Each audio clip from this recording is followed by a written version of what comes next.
Hey everyone, welcome to our next section, Memory Forensics.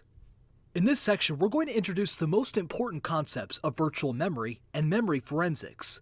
We'll introduce memory acquisition techniques and tools, and show a practical example of acquiring a target system RAM. Finally, we'll look at the volatility framework and cover the analysis of a memory image. Now we move on to the introduction to memory forensics. We're going to take a look at memory forensics and the fundamental theory behind virtual memory management and paging, page files, hibernation files, and crash dumps. In the second video of our first section, Brief Introduction to Digital Forensics, we saw that forensic evidence can be divided into two types, volatile and non-volatile. So far, we've covered the acquisition or imaging, then the analysis of non-volatile data, and analyzed volatile data. In this specific case, RAM memory from live running systems. Memory forensics is still a field in development that has yet to reach full maturity. It's a fundamental part of the incident response investigation process. For example, after the detection of an intrusion or a malware infection. In these situations, it's very important to acquire volatile data that otherwise could be lost when the system is shut down.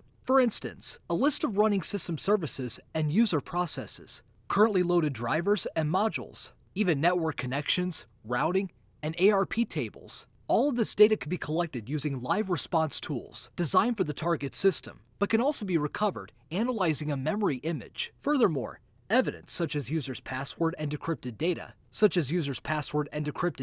disk encryption keys, and memory resident injected code fragments exist only in RAM. For example, advanced fileless or memory-only resident malware does not create files on the disk, so they can only be detected from the analysis of memory. Before diving into memory acquisition and analysis, it's important to recall how the main system memory is structured. Modern operating systems use virtual memory to manage the main memory. Virtual memory is an abstraction that allows to overcome the size limits of the physical memory and manages the mapping between logical to physical memory addresses. Each process has its own private virtual address space, which is divided into chunks, called pages, which are mapped to page frames in physical memory. The mapping between pages and page frames can be found in the page table. The page table also keeps track whether pages are memory resident or not. As we can see in this diagram, when the entire virtual memory space is larger than the available physical memory, pages are swapped to the disk, or a page file or a swap partition, according to page replacement algorithm. For example,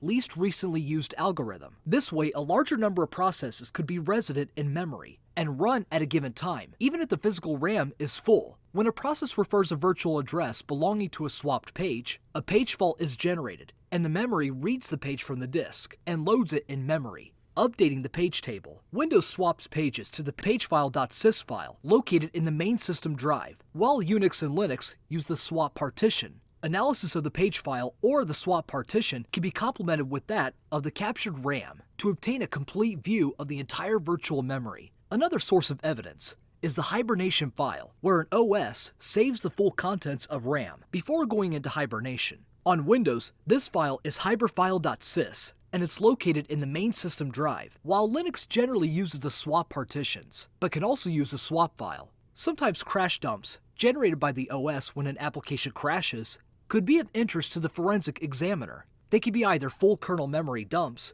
or small dumps that contain more limited sets of data. Well done! In this video, we introduced the fundamental concepts of memory forensics and virtual memory.